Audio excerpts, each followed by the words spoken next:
When you're going against the crowd, you see all these tracks on mine, like no one has seen my kind. See, I'm a soldier, I'm a fighter, I'm the remnant of the covenant. Tell me please, do you know my Father? Bow down, bow down, bow down, bow down, bow down, bow down, bow down. Bow down, bow down, bow down, bow down, bow down, bow down, bow down. See, I know my way, lodged in my inner parts, like a sheep that knows its flock.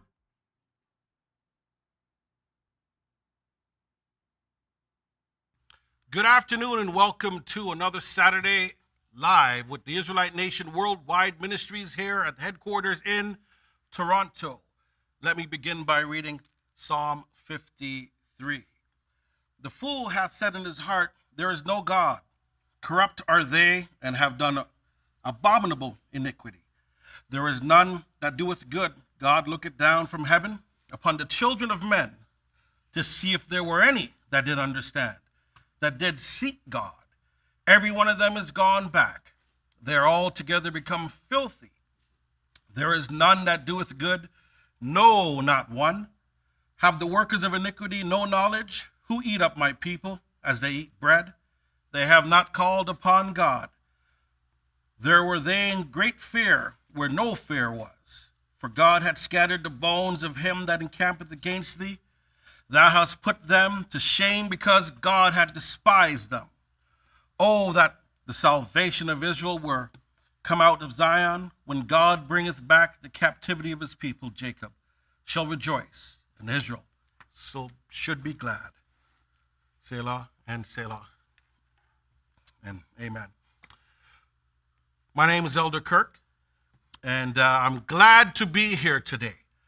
What I'm going to do is begin an attempt to set up today's topic, which is titled, Don't Worship Images and Idols. Don't worship images and idols. And the setup, I'm going to attempt to put it down, lay it down, and Elder Michael is going to come and just put it where it needs to be. I want to say my approach is going to be somewhat of a prequel. And if you've watched movies, what a prequel is they give you the movie and they get to the end of all the part 1s, 2s, and 3s, and then they write what the beginning, how they got to part 1. So this is where I'm going to sort of go in with the prequel type of arrangement. And let's see where we go with Don't Worship Images and Idols. So I begin with Act 1. Story time. So God, it's the moment of creation. It's when the days of creation are happening. He's there and he has an audience. And he's created the animals. All the other things are created.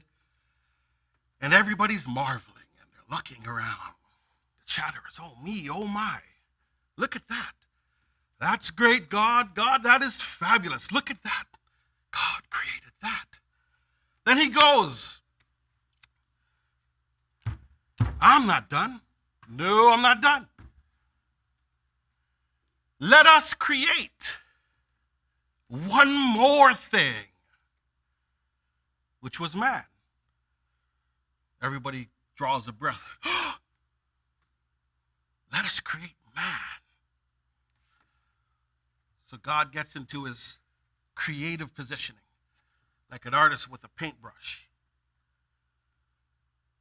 He starts to think, and he gets down on his knees. Now, give me room for creative control. I'm giving a little bit of artistry here. Give me some room here. You can read the scripture. He gets down on his knees and he starts to grab the mud and fashions and molds, places, stands up, looks at it. What you guys think? What do you think? Chatter. He's molding it. It's coming together nicely. Then he steps back. Guys, I think we're done. I think we did it. Everybody takes a look. Awesome. Awesome. But he looks back and he says, but I ain't done yet. I ain't done yet. God is great. Looks just like you. Wow. You made those fingers perfect. Those magnificent. Feet, ears, hair, skin, everything. Awesome. Everybody claps. Everybody claps. Everybody claps. He goes, check this out, guys. He goes by the nose and gathers a breath and give me room. Give me room for director's cuts. I'm being creative here. You can read the story. He blows the breath. And the man stands up. And the man's alive. And he lives. Go to Genesis 1 quickly. Quickly. And we're going to go to verse 26. And God said, let us make man in our image, after our likeness, and let them have dominion over the fish of the sea and over the fowl of the air and over the cattle and all the earth and over every creeping thing and creepeth upon the earth. God created man in his own image. In the image of God created he him, male and female, he created them. Genesis 2, just verse 7. Genesis 2, just verse 7. And the Lord God formed man of the dust of the ground and breathed into his nostrils the breath of life. And man became a living soul. That's Act 1.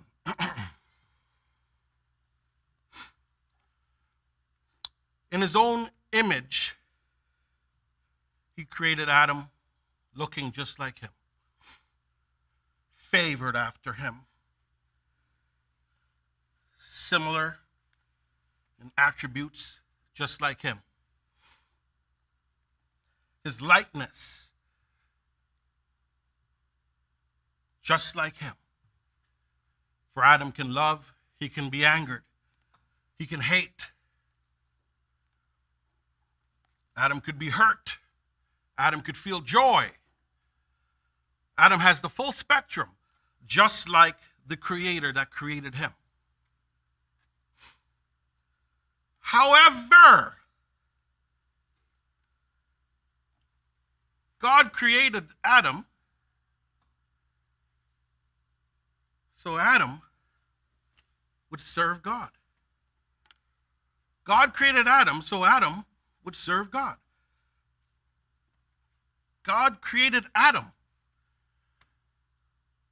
so Adam could serve God. God didn't create Adam so God could serve Adam.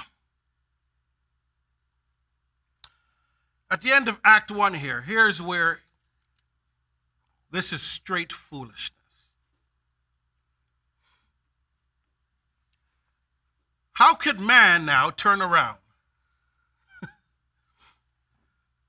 grab something, fashion it, create it, mold it, melt it, pound it, blast it, paint it, scrape it, engrave it, hoist it, deck it, clothe it, and then turn around and say, this be the God that created man. I'll leave you with that thought. And like I said, we have Elder Michael coming up, who is going to delve into that completely and entirely. Can I be allowed to go over into Act 2? I call this preference. We're taking a prequel look, and we're looking not at necessarily instruction, but we're taking an example from people who know better. You know the saying, those that know better. I can't hear you.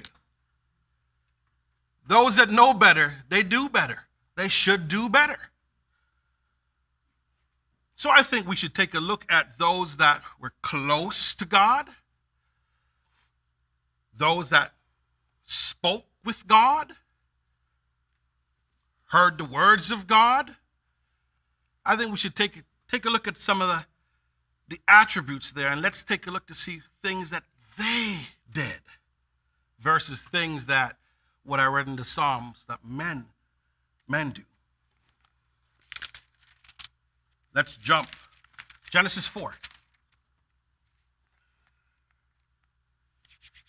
Genesis 4 says, from verse 1, and Adam knew Eve, his wife, and she conceived and bare Cain and said, I have gotten a man from the Lord. And she again bare his brother Abel, and Abel was a keeper of the sheep, but Cain was a tiller of the ground.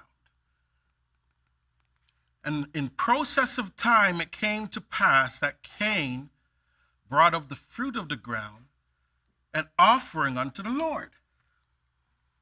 So one did vegetation, planting. The other took care of animals, raised animals. And it so came the time, as it says, by a process of time, that they decided, I'm going to acknowledge that what it is that I have, our God has given, this creator, God of my father Adam. And I'm going to offer something back. And in process of time, it came to pass that Cain brought of the fruit of the ground and an offering unto the Lord, and Abel, he also brought of the firstlings of his flock, and of the fat thereof. And we're going to take note of that, and of the fat thereof. And the Lord had respect unto Abel and to his offering, but unto Cain and to his offering he had no respect. So offerings. This is an offering from their work, the works of their hands, the tilling and the raising of animals. And an offering is made. But this God has a preference. This God, biased towards his preference.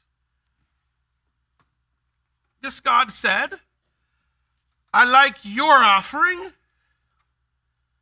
and I don't have any respect for your offering. This is something that is difficult, but something that we have to accept.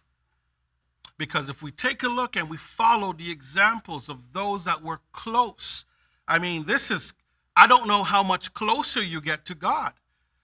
I don't know how much closer you get to God, where you give an offering and you get a response as to which offering I like and which I don't like.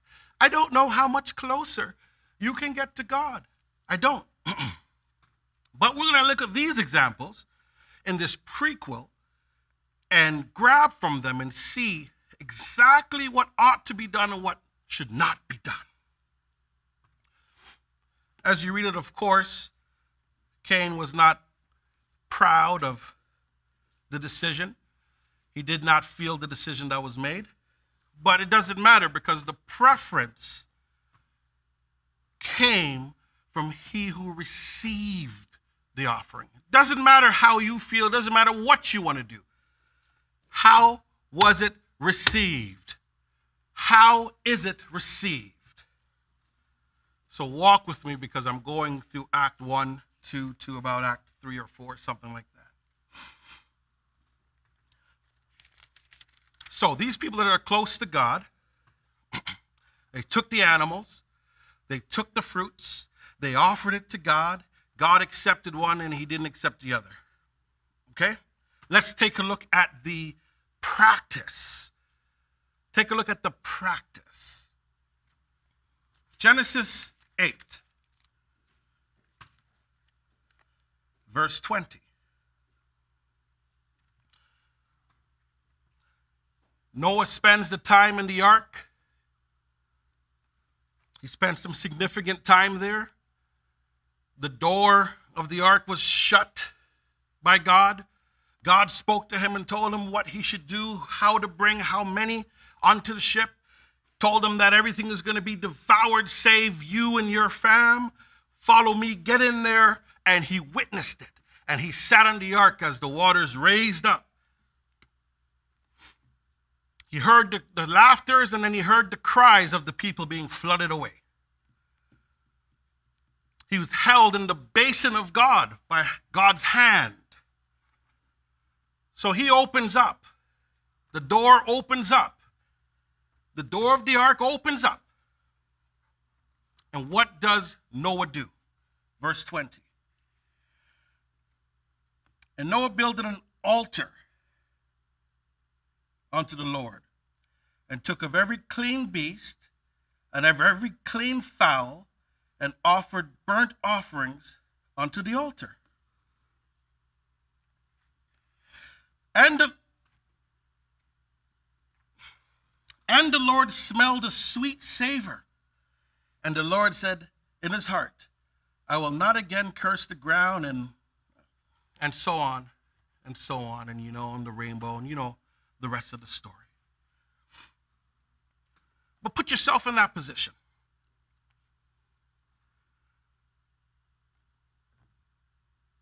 Boat rocking on water. Animals, you hear the animals in there. Family members washed away. All man washed away except everybody in the boat. This God told you ahead of time. And he said, don't worry, I am the sail of this boat. Everything is good. And at the end of the ordeal, it opens up. He comes out. And he builds a 500-foot statue of God.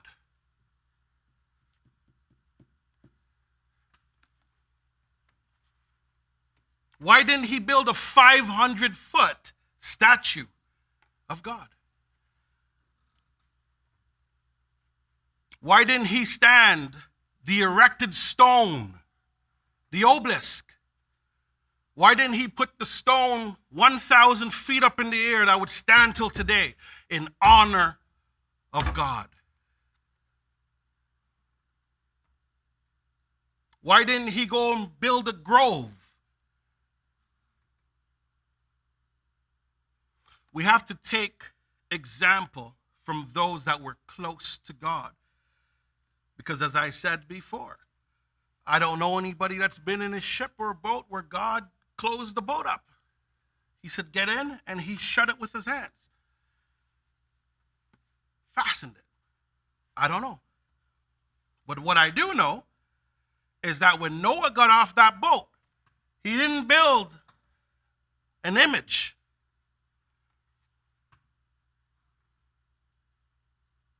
He didn't do anything lewd. He did what similar to what Cain and Abel did.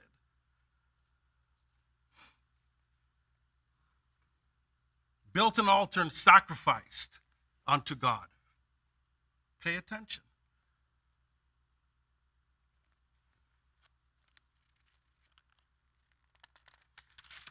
Exodus, let's go to Genesis 12. Let's go to Genesis 12, and we're going to read from the top. Let me take this moment as well and say to our brethren Tina Jackson, Today is one of those days where you reflect, you take a look, and you say thank you. Every day you could say thank you. But as your story develops, your own personal story develops, you now have a page and you're starting to write. You can say thank you. Thank you for sparing me. Thank you for the deed that has taken place today. So I would say thank the God of Israel for how he has helped you. Genesis 12, verse 1. Now the Lord had said unto Abram, Get thee out of thy country and from thy kindred and from thy father's house unto a land that I will show thee.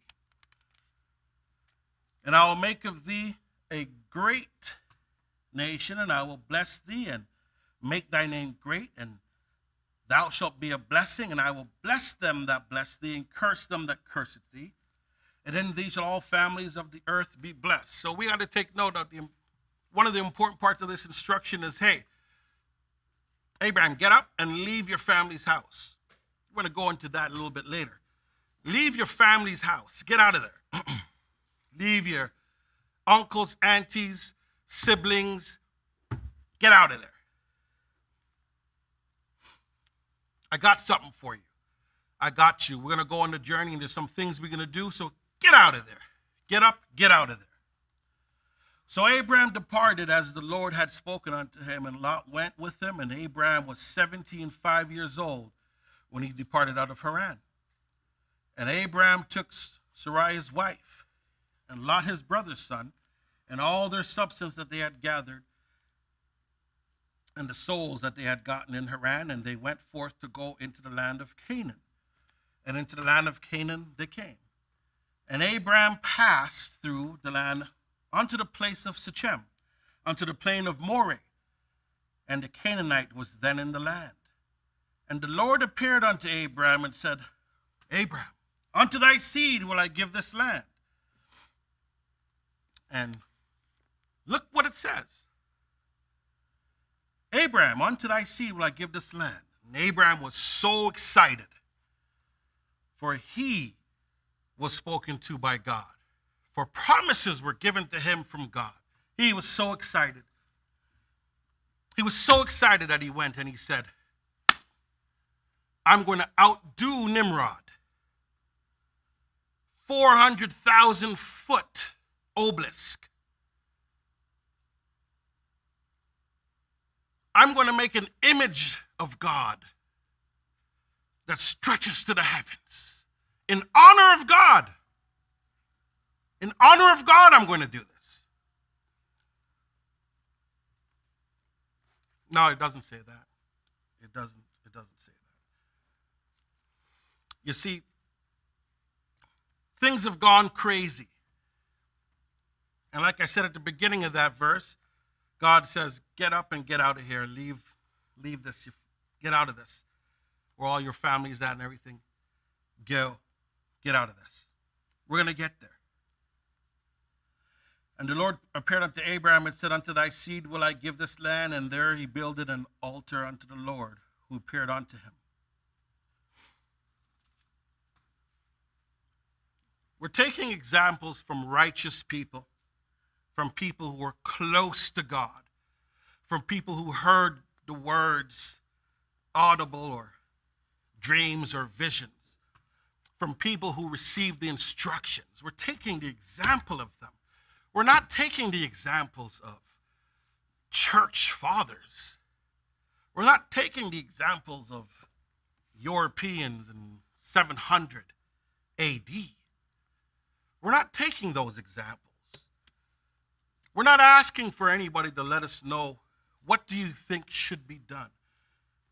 We're going to the righteous. We're going to our forefathers. We're going to those of early times. We're going to those that was close unto God. And we're taking the examples of the things that they drew from their heart. And we're taking the examples of the things that they drew from preference, from what God preferenced. We read about the fat of the animal. It came up about twice. Noah, the fat of the animal. Abel, the fat of the animal. Preference. Where am I going with that? Well, let's go real quick to Exodus. Exodus 29.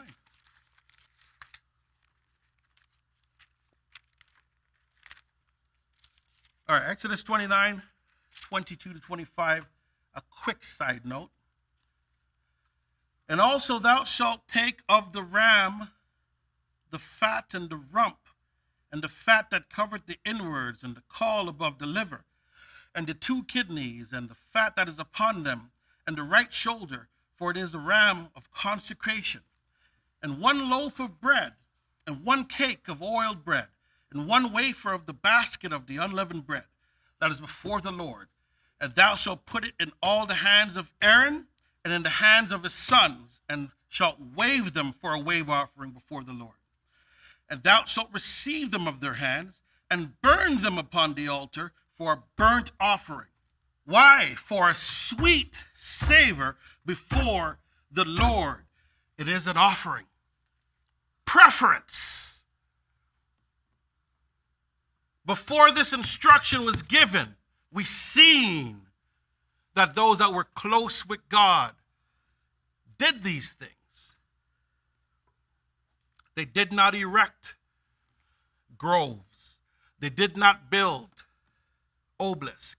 They did not fashion gods of wood and stone. They did not try to get God's face and see if they could paint it in the sand.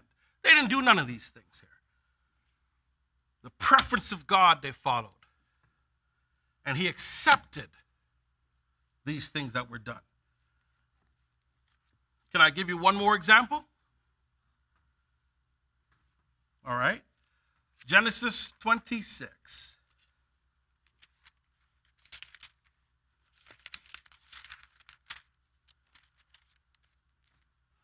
Verse 24.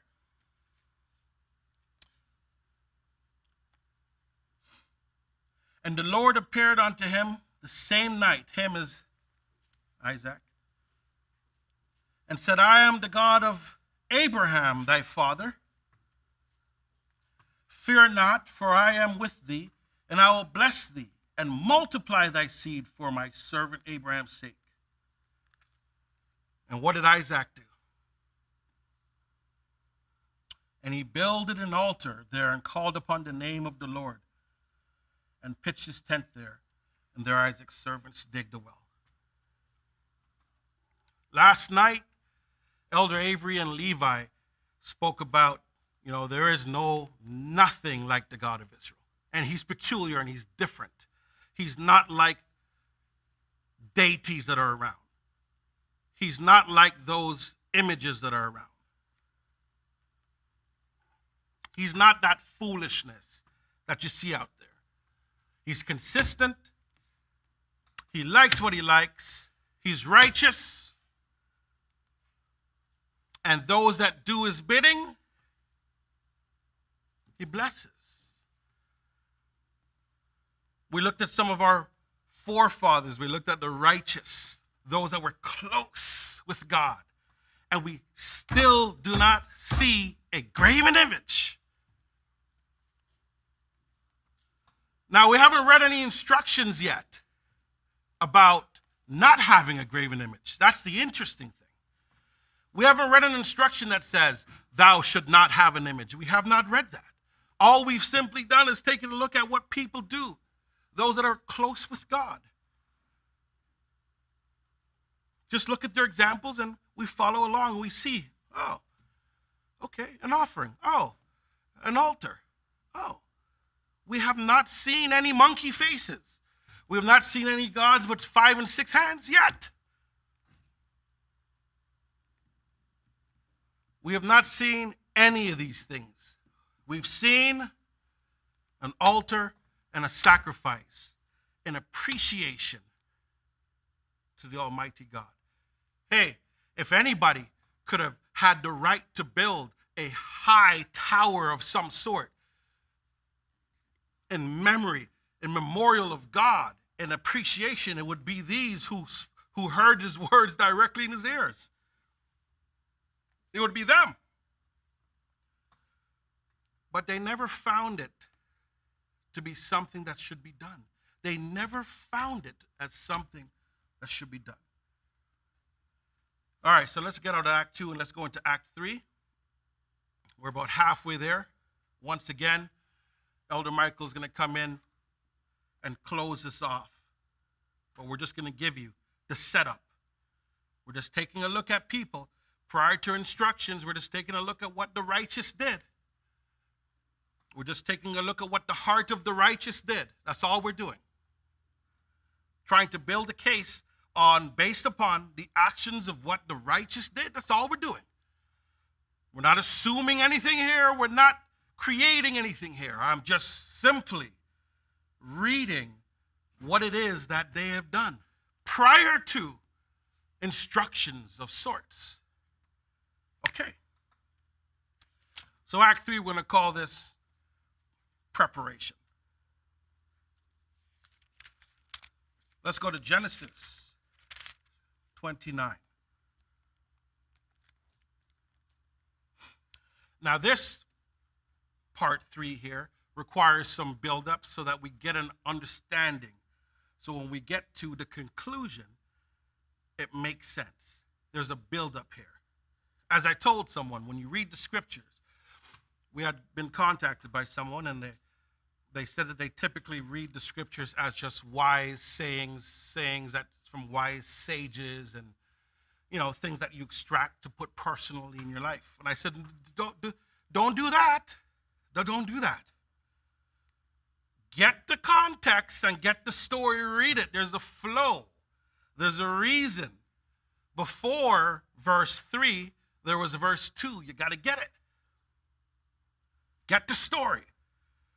Go through it and get the story so that every piece makes sense. Then, when you extract and start to put pieces into your personal life, it makes that much more sense. I guess I'll take this moment as well. If you've been watching us for a while, or if this is your first day that you've stumbled upon us, we're here every single Saturday. We're here every Friday. 7:30 on Friday, 2 o'clock on Saturdays. If you are interested in walking this walk that we talk, in the description below, there's a link. Click it. It's going to ask you a few questions, which would usher you towards meeting with us or speaking with somebody from amongst us so that we can get you onto the right path. The Israelite nation is the only place to be. If you're not here, I don't know where you are. I really don't. This is where it's at. Genesis 29. We'll go from verse 9.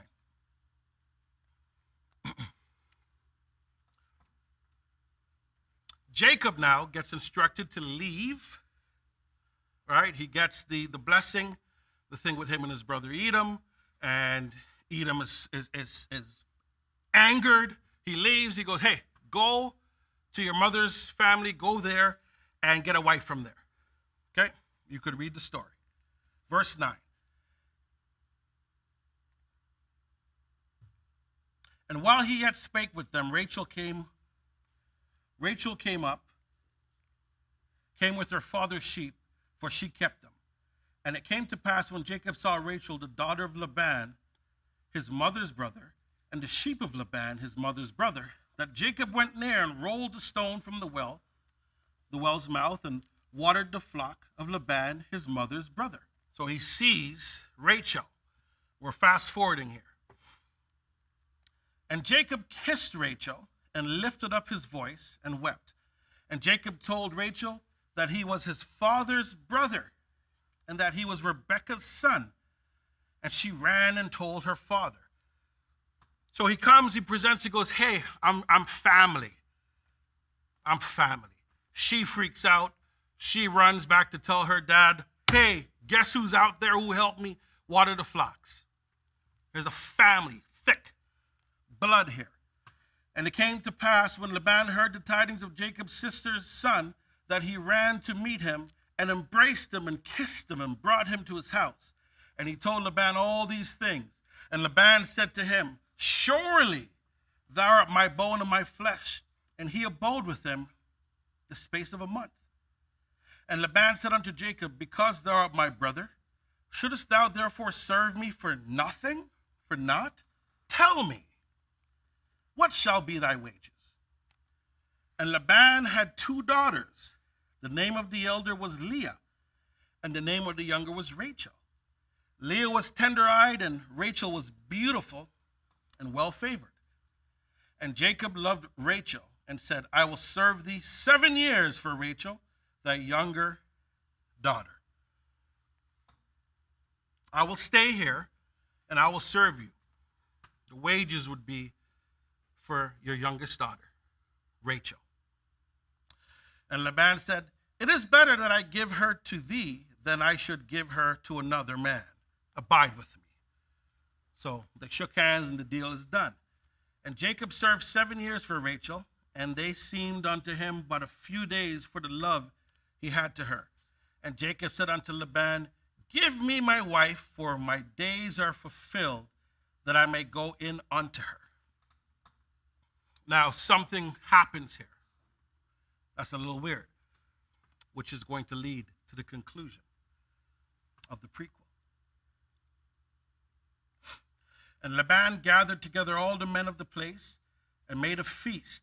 And it came to pass in the evening that he took Leah, his daughter, and brought her to him, and he went in unto her.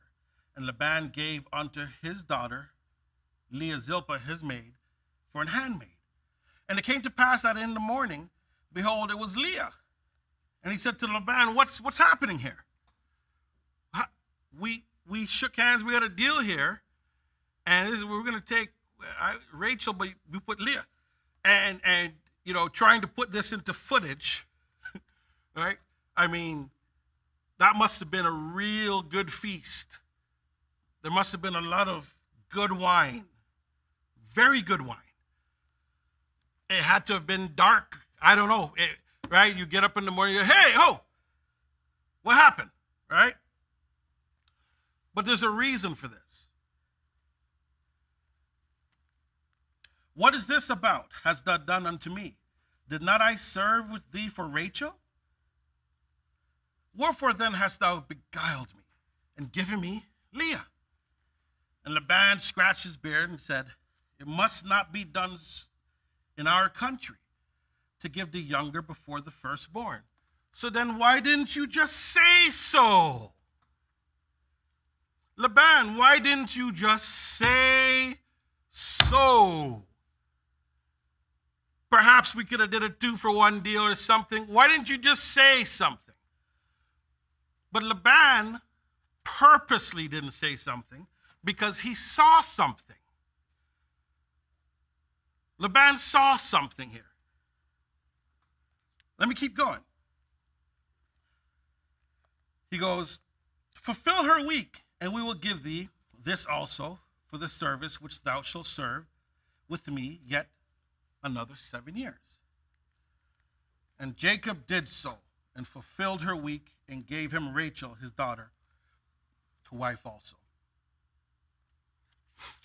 So, 14 years passes. He now has both of the wives, both of the women that he wanted Rachel. He got Leah as well. So he worked. He signed the contract. They shook the hands. They're done. He got it. Good to go. Right? Where are we going next? Let's go to Genesis 30, and let's go to verse 20 to verse 25. Why did Laban switch up the game in the middle? Why didn't he just say at the beginning, yeah, go ahead, take her? Why didn't he say, nah, you have to do this and you got to do that? He's seen something, and he noticed something. Verse 25 says, and it came to pass, when Rachel had borne Joseph, Jacob said unto Laban, send me away that I may go unto mine own place and to my country. Give me my wives. Come on, man. Can I have my wives? Can I go? And my children, and to whom I have served thee. And let me go, for thou knowest my service which I have done thee. And Laban said unto him, I pray thee, if I have found favor in thine eyes, tarry. Wait a moment. For I have learned by experience that the Lord had blessed me for thy sake. So, 3 years in to the first bid that he's doing, and he's thinking he's getting Rachel, Laban goes like this. And he looks at his flocks, and he sees that they have doubled and tripled, quadrupled. And he spends the next year watching, and he sees it doubles up. And it gets to the 6th year, and he don't got enough room. I said, wait a second.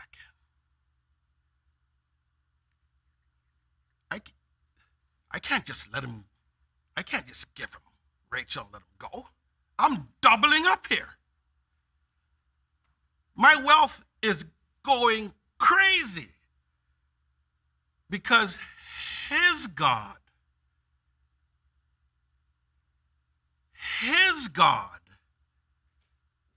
has blessed him. And in doing so, I'm getting overspillage. Verse 28. And he said, appoint me thy wages, and I will give it. And he said unto him, thou knowest now I have served thee, and how thy cattle was with me, for it was little which thou hadst before. I came, and it is now increased unto a multitude. You're rich beyond measure now. You're rich. Before it came was little, now you've...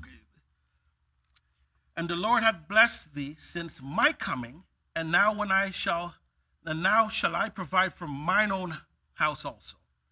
And he said, what shall I give thee? And Jacob said, thou shalt not give me anything. Don't give me nothing. If thou wilt do this thing for me, I will again feed and keep thy flock. There's an exchange here which is very interesting. It's gonna pop up in a moment, exactly where I'm going with this. He recognizes that the God that is with him is blessing his bank account, is blessing his flock, his house. He recognizes that to the point to where he switched up the deal. And he's begging. He said, hey, okay, so you want to leave. I know you want to leave. I know we had a deal. We had 14 years, but I got much here. But what do you want? What could I do to sweeten this deal? How can I make a deal that you just can't refuse? I'll pass through all the flock today, removing from whence all the speckled and spotted. So I won't read all of that. But he gives him another deal. He says, okay, I'm going to stick around. All right? I'm going to stick around. Here's the wages. I'm going to take all of the weak, three-legged, one-eyed lamb and flock. I'm going to take all that. Speckled, ring-straked, diseased, all the limping cattle. I will take that, okay? I'm going to take that. You're going to keep all of the strong, sturdy, good for sale, good for milk, good for meats, good for food, good for plowing. You're going to keep all of that. I'm going to take the other that is not that. Okay? Is that a good deal? Okay. All right. Genesis 31. And he heard the words of Laban's sons.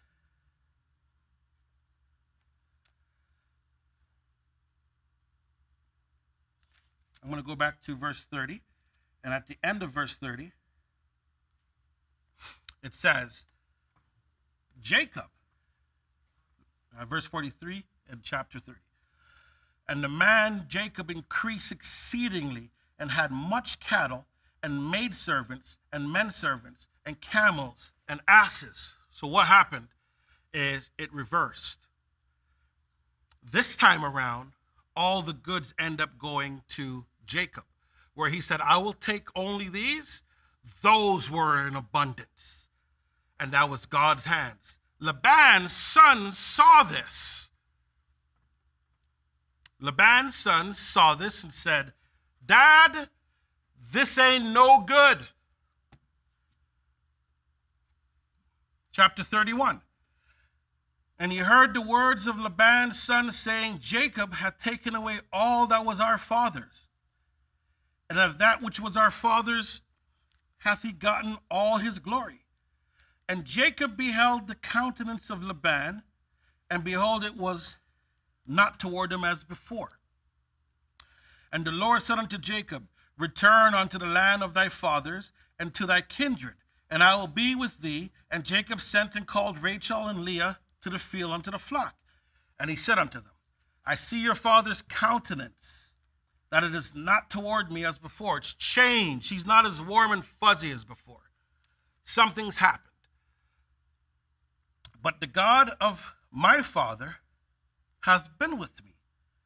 And ye know that with all my power I have served your father. And your father hath deceived me and changed my wages 10 times. But God suffered him not to hurt me. If he said thus, the speckled shall be thy wages, and all the cattle bear speckled. And I got it. And if he said thus, the ringstraked shall be thy hire, then bear all the cattle ringstraked. And I got it. Thus God had taken away the cattle of your father and given them to me. And it came to pass at the time that the cattle conceived, that I lifted up my eyes and saw it in a dream, and behold, the rams which leaped upon the cattle were ringstraked, speckled, and grizzled.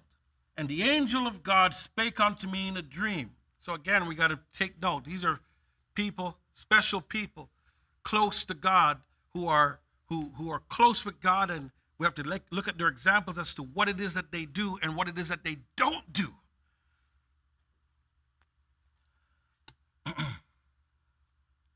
And Jacob said, Here am I. And he said, Lift up now thine eyes, and see, all the rams which leap upon the cattle are ringstraked, speckled, and grizzled. For I have seen all that Laban doeth unto thee. I am the God of Bethel, where thou anointest the pillar, and where thou vowest a vow unto me. Now arise and go thee out of this land, and return unto the land of thy kindred. Go back to where your dad is. And Rachel and Leah answered and said unto them, Is there yet any portion of inheritance for us in our father's house? There's nothing left in our father's house. Everything that was supposed to have been ours, or in terms of inheritance, has been given to you, Jacob. There's nothing there. Are we not counted of him as strangers? We're not his daughters. We're not Laban's daughters anymore. We're like strangers. For he had sold us, and hath quite devoured also our money. For all the riches which God had taken from our father, that is ours and our children's, now then, whatsoever God had said unto thee, do. Very, very, very interesting verse 16. They said, God has done this, and everything that God has told you to do, do it. We're with you. Jacob, we acknowledge, me and Leah acknowledge, God has done this, your God has done this, and everything he says to do, go and do. We're with you. Then Jacob rose up and set his sons and his wives upon camels, and he carried away all his cattle and all the goods which he had gotten in cattle of his getting, which he had gotten in Padan Aram. So this is where I put my quick footnote, Padan Aram. Padan Aram is in Mesopotamia. Mesopotamia, when you do a quick study, had upwards of 3,000 gods. Putting some more color into this. 3,000 gods. Mesopotamia was popping with gods. Rachel and Leah and Laban are from Padan Aram. They're from Mesopotamia. They weren't where Jacob came from, where Isaac and Abraham is. Remember, Abraham was told, hey, get out of there. Get out of there. Leave this. The influence of these gods are so powerful. I'll give you one quick tidbit. One quick tidbit. I mean, look how long ago this is. One of the gods in Padan Aram or Mesopotamia is a sea god. I'll ask you to do your own little quick study. The hat that is called the mitre that the Pope wears, which is also called Dagon, or after the god of Dagon, which is the same fish or sea god in Mesopotamia, thousands of years of age. It has gone all the way from Babylon right through, all the way to on top of the Roman Catholics, Pope's religious hat. I'll allow you to do that as we have only about 9 or 10 minutes left here. So Padan Aram, has 3,000 plus gods there. This is God, gods is everywhere. For to go to Isaac his father in the land of Canaan, and Laban went to shear his sheep, and Rachel had stolen the images that were her father's. Rachel stole the image that was Laban's.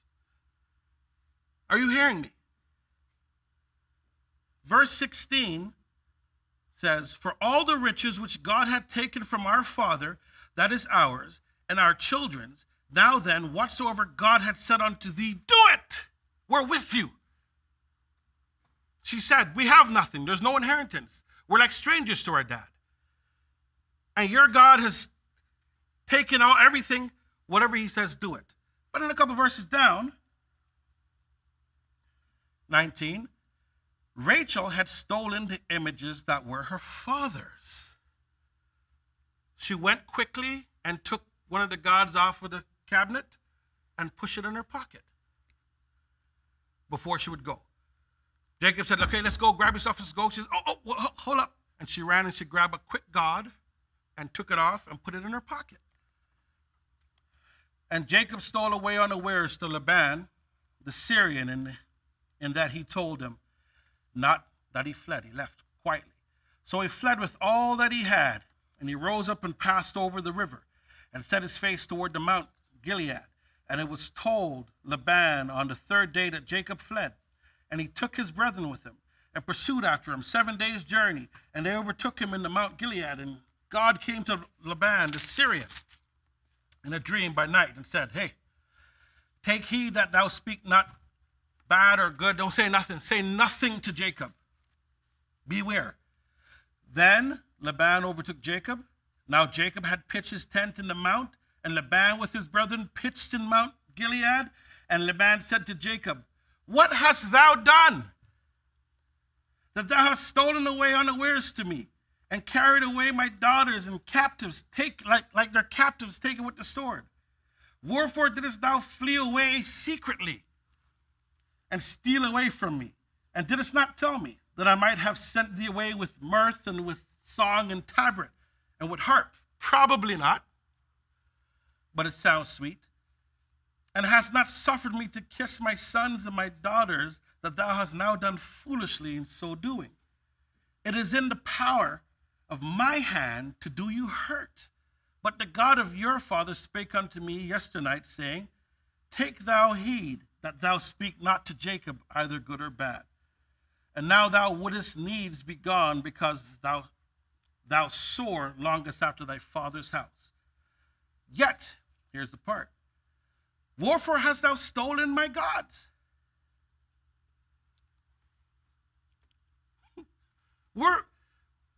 Why did you steal my gods? Remember, 5-minute mark. Remember, he said, please stay. What is your wages? I seen that I have doubled up in wealth because your God has blessed me because of you. Please stay. Not once, not twice, 20 years. Rachel says, hey, whatever your God said, hey, I see where this is going. Rachel takes a God and puts it in the pocket. Laban chases down, runs down, 7 days, runs down. Jacob runs him down. It says, wait, hey, how could you, man? How could I what? How could you take my gods? How could you take my gods like that? Of all the low down, dirty, how could you take my gods?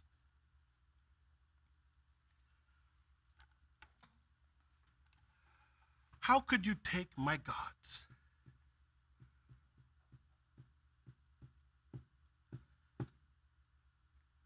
You see why we can't depend on what Christianity would teach us about graven images and gods.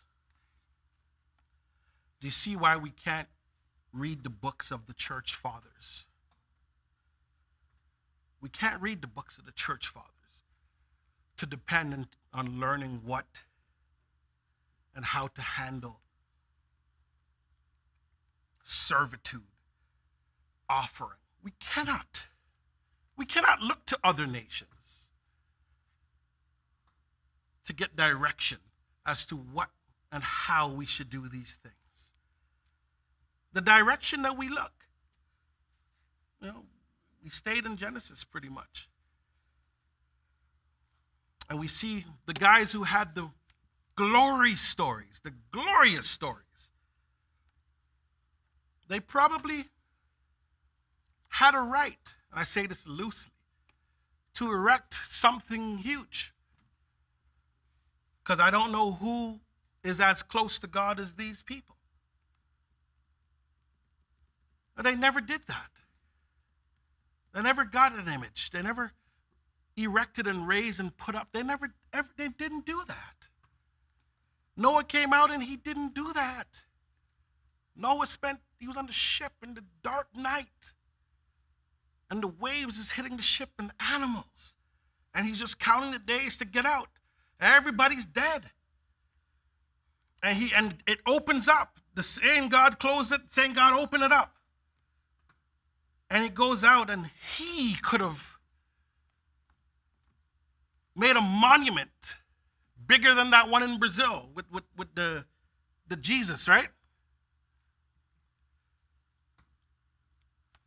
He could have did that. He never did that.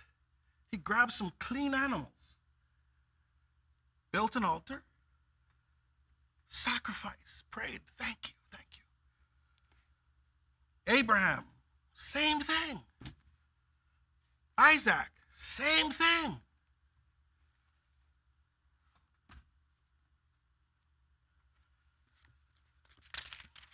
Genesis 35, I'll close it out here from verse 1. And God said unto Jacob, arise, go to Bethel, and dwell there, and make there an altar unto God, that appeared unto thee when thou fleddest from the face of Esau thy brother. Then Jacob said unto his household, and to all that were with him, put away the strange gods that are among you, and be clean, and change your garments, and let us arise, and go up to Bethel, and I will make there an altar unto God, who answered me in the day of my distress, and was with me the way that I went. And then that's it. Look at how simple and beautiful that is. I got 10 seconds left. But if you look at the story what Jacob had, he had to run he ran from his brother. He spent 20 years. He came out, he had to confront his brother again. He didn't know if his brother was going to kill him after he left he confronted his brother. He went, and then he went to Shechem, and then his Dinah got raped, and then his sons went. there's a lot for him. There's a lot for him to praise. There's a lot for him to put up a huge monument statue of God or something huge, but he did not do that. Build an altar, told them, get rid of the images and the statues, all those things you stole from Laban and all that, get rid of them. Wash yourselves, clean up, because I'm going to build an altar. We're going to sacrifice and praise God. This is all before there's an instruction given regarding not having a graven image. Thank you for your time. Hey, right now we're going to bring up Elder Michael. Peace.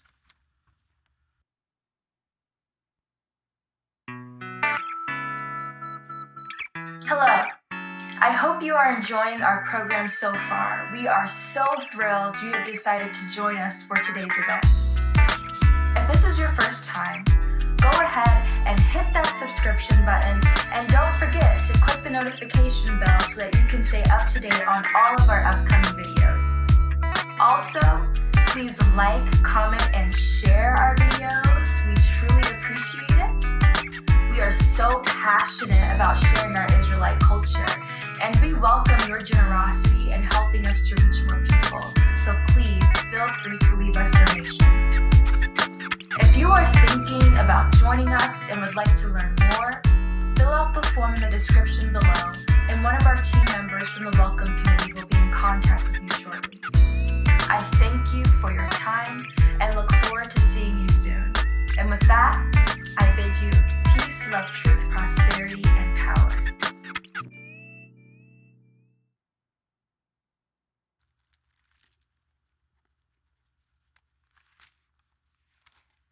Greetings, brethren. Thank you, guests, for joining us. Let us begin with Psalms number 97. The Lord reigneth, the earth rejoice. Let the multitude of isles be glad thereof. Clouds and darkness are round about him. Righteousness and judgment are the habitation of his throne. A fire goeth before him, and burneth up the enemies round about. His lightnings enlightened the world. The earth saw and trembled. The hills melted like wax at the presence of the Lord of the whole earth. The heavens declare his righteousness, and all the people see his glory.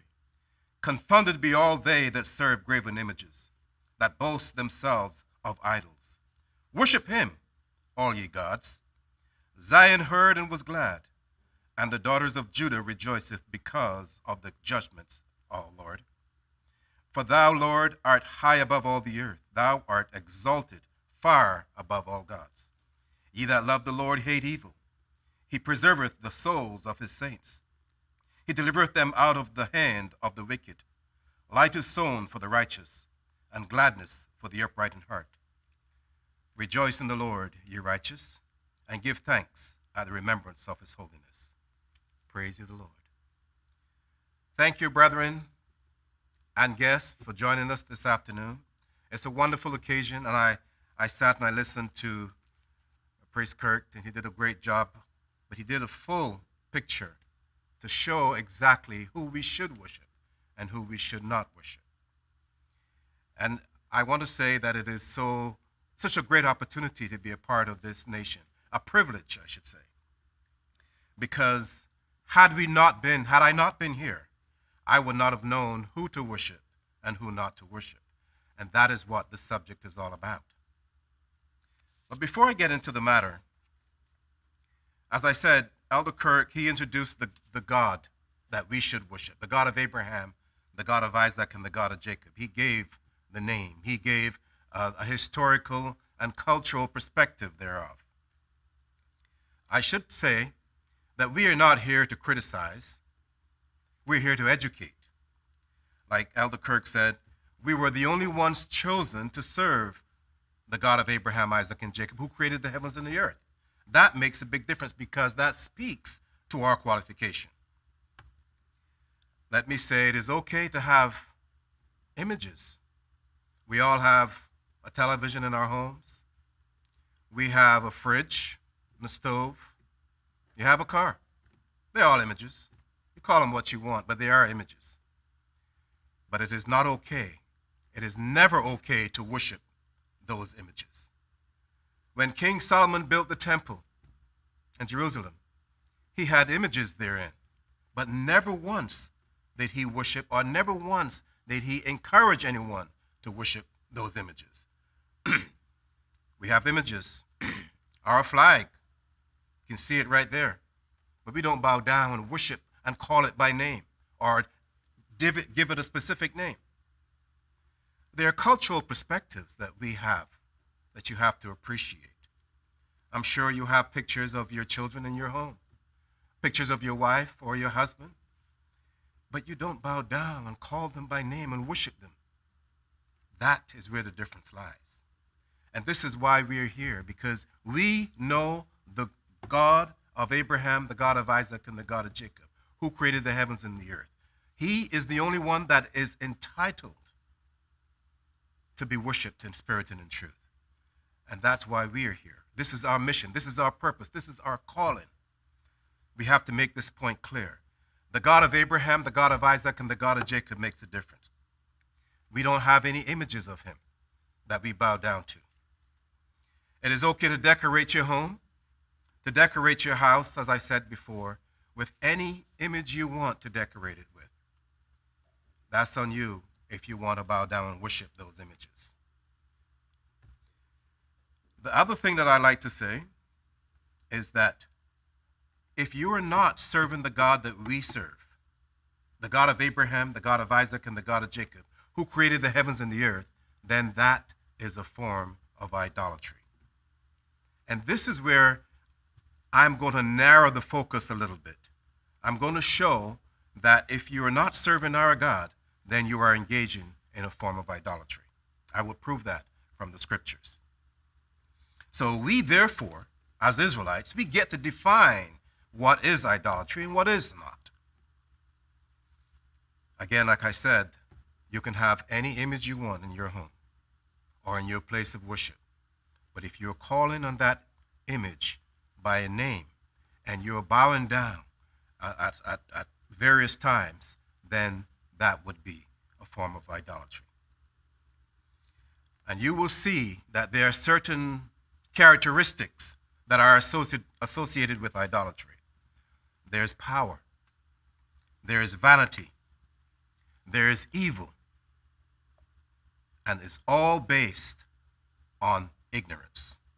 And these are the four precepts, or the four principles, if you want, that you have to look at when it comes to idolatry. So, let us begin with a background perspective. Let us go into the book of Genesis, chapter 2, and we'll read from verse 16 and 17, a short chapter actually, a short verse. It says, "And the Lord God commanded the man, saying, Of every tree of the garden thou mayest freely eat, but of the tree of the knowledge of good and evil thou shalt not eat of it. For in the day that thou eatest thereof, thou shalt surely die." Short, relevant. Of all the trees you may eat, but of the tree of good and evil, the knowledge of good and evil, please don't eat thereof. Don't consume anything. The consumption of any knowledge from this tree is to engage in some form of evil activity. And we call that idolatry. The idea here is, and I want you to hear the word very clearly, because we're dealing with a tree. We're dealing with an image of the tree, idol.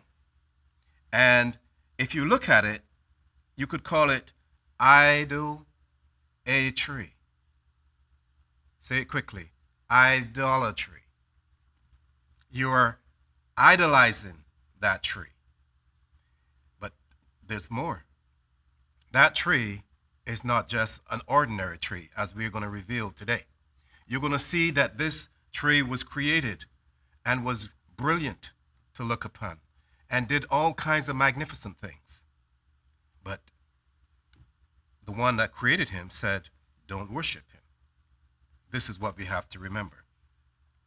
So we notice then that the first precept of our covenant, and we do have a covenant with the God of Israel, and this is what sets us apart from all other nations. The first precept of our covenant addresses the issue of idolatry. Let us go to Exodus 20 and set the record straight on this point. Exodus 20, we'll read from verse 1 to 6.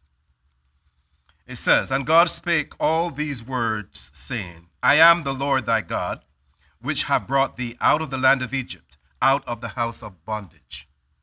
Thou shalt have no other God before me." There it is right there. We could stop right there, drop the mic, and go home. But we want to give the substance associated with that so that you could have a fair and clear picture of why we should have no other God. Now, keep in mind that this is the creator of heaven and earth speaking through Moses. In other words, he gave Moses the instructions to give to the children of Israel.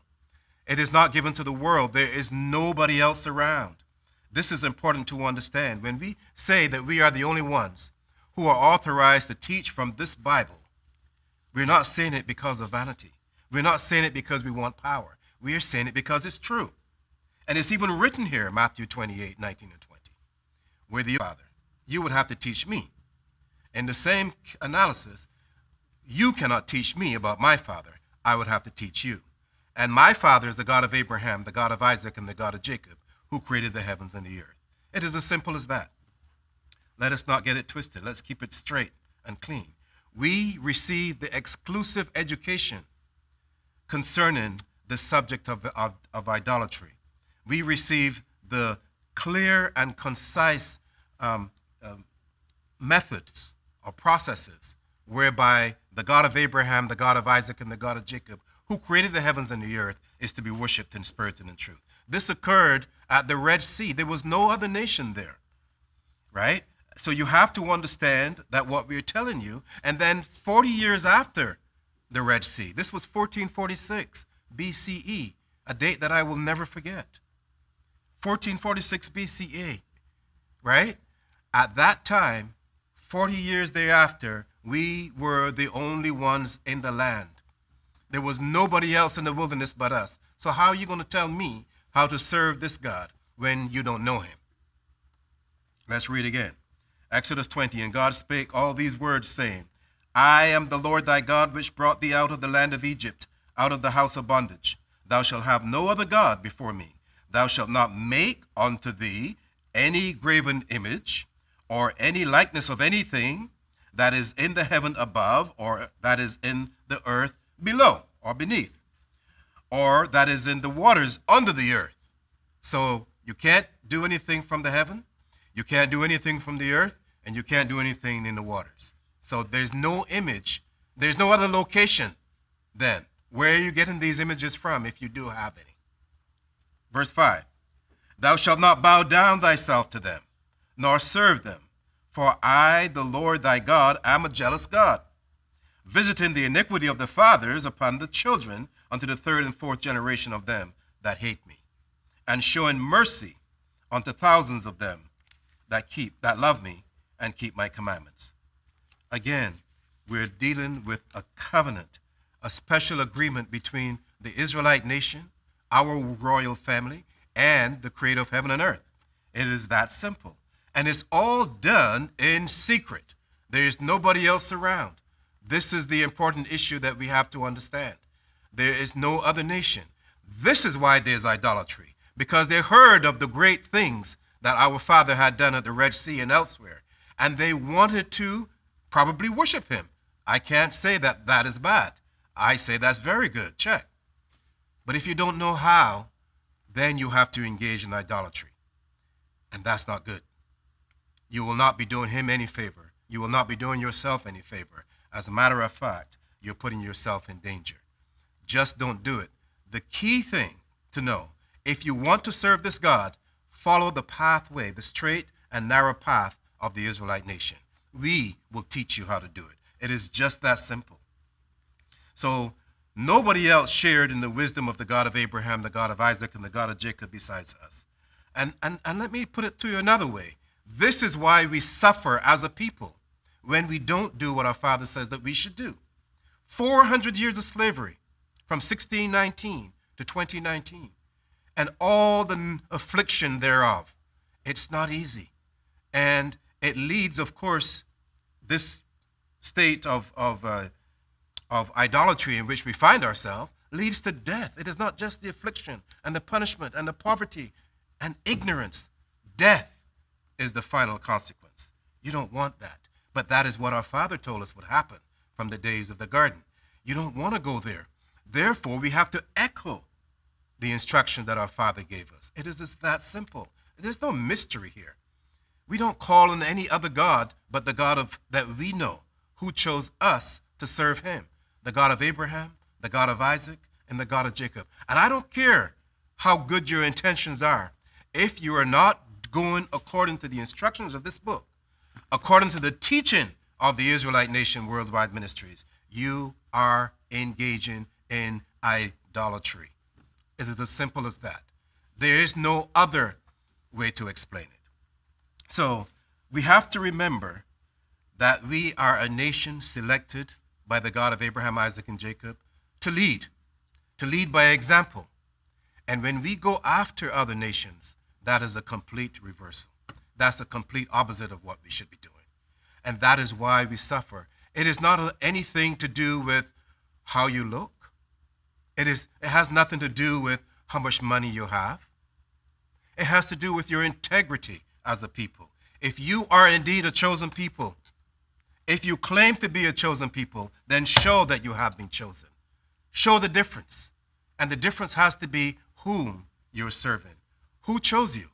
And by your behavior as a people, then we will know exactly who chose you. And it's as simple as that. We are not here to criticize.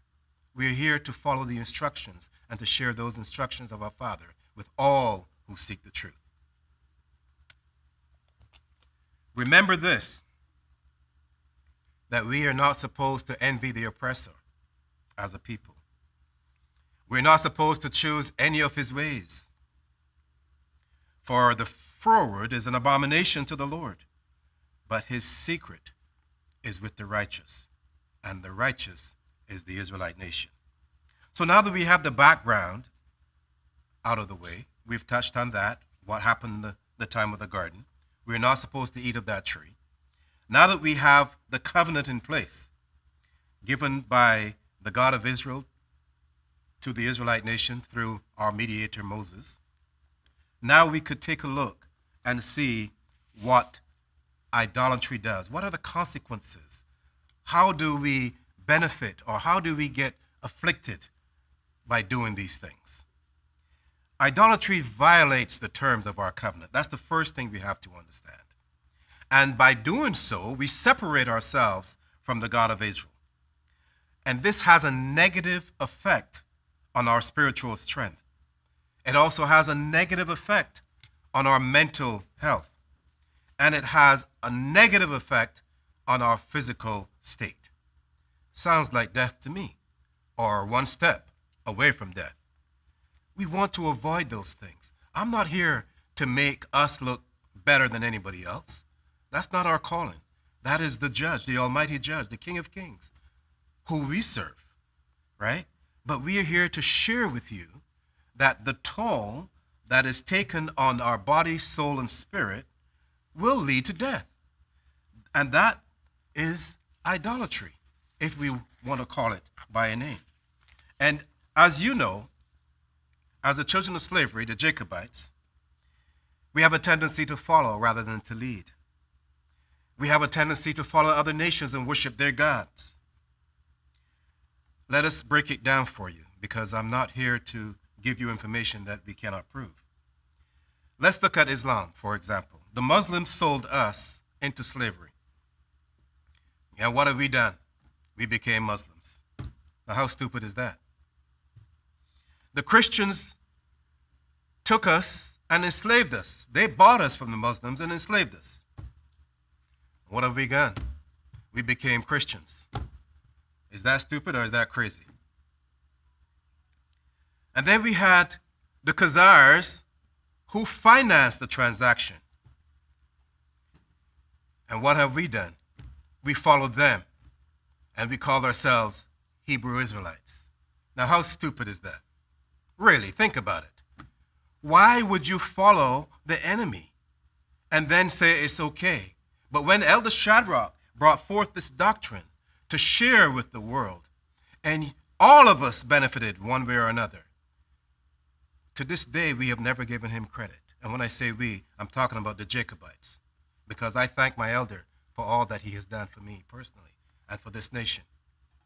And this is what it's all about. Give credit where credit is due. Leave the enemy, as we said earlier. Do not follow the oppressor. Choose none of his ways. But unfortunately, we have ears, but we cannot hear. And that is the sad part of the whole process. You cannot have it both ways. I'm not here to say that Christianity is terrible. I know that that is true.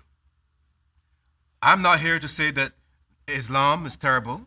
I know that that doesn't conform to the standards that we have.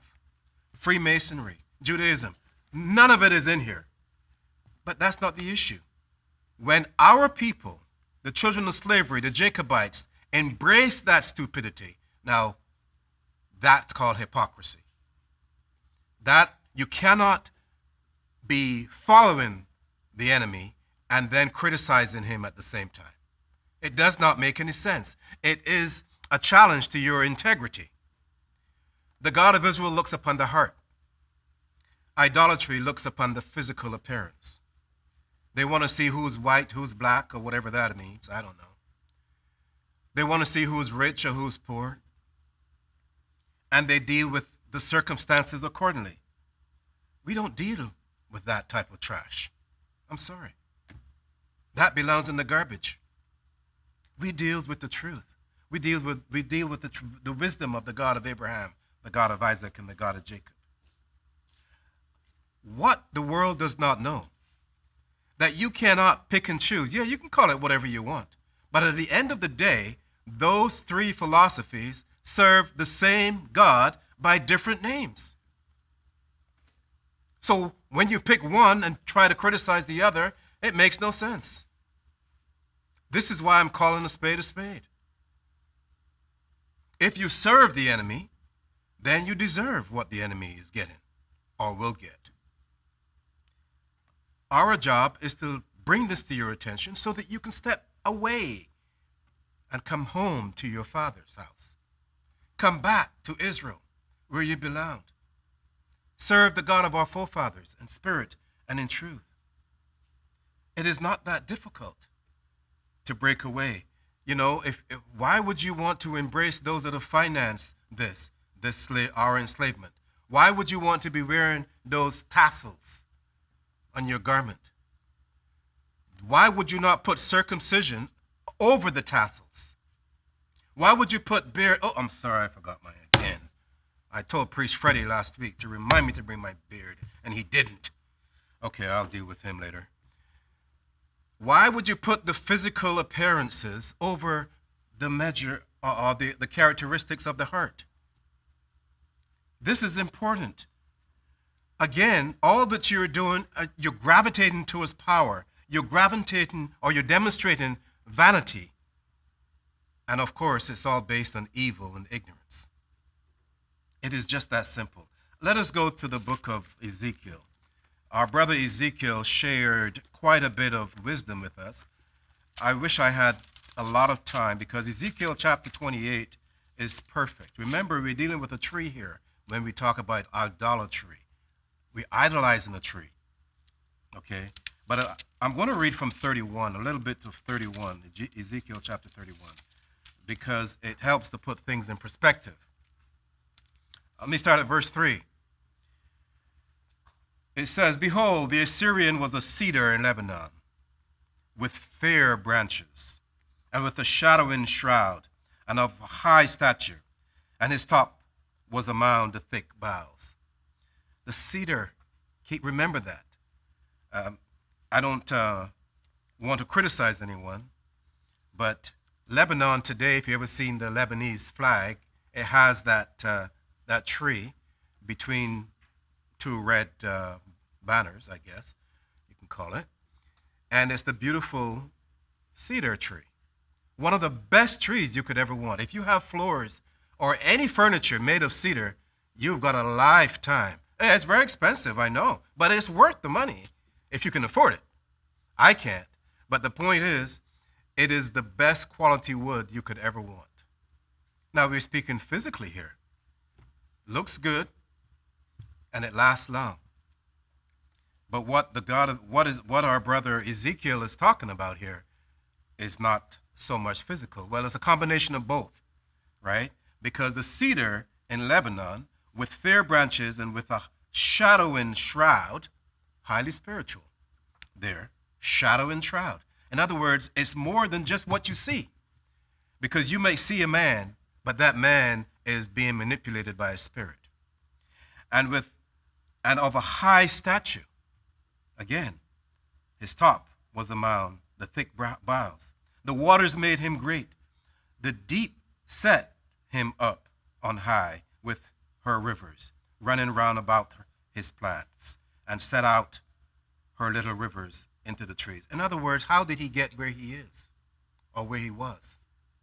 Someone had to make the water that from which that tree would drink, if you will, to make him strong and powerful. But they don't look at it like that. They don't give credit where the credit is due. That's why they worship themselves. That's why they want you to build an image in their likeness and bow down to it.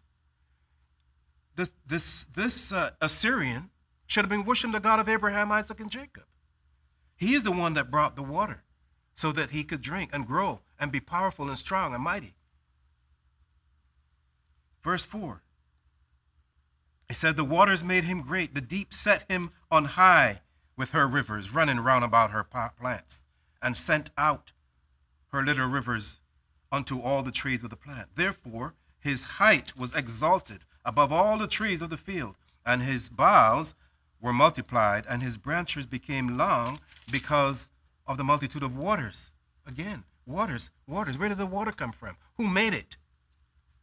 Therein should be the focus. It says, all the fowls of heaven have made their nest in her boughs, and his boughs, and under his branches. And they did eat all the beasts. Under the branches did all the beasts of the field bring forth their young, and under his shadow dwelt all great nations. There's a physical. He had power over all the nations. But the spiritual aspect he did not recognize because he was under the influence of another tree, if you will. It's very, very significant that we learn to give respect and honor where it is due.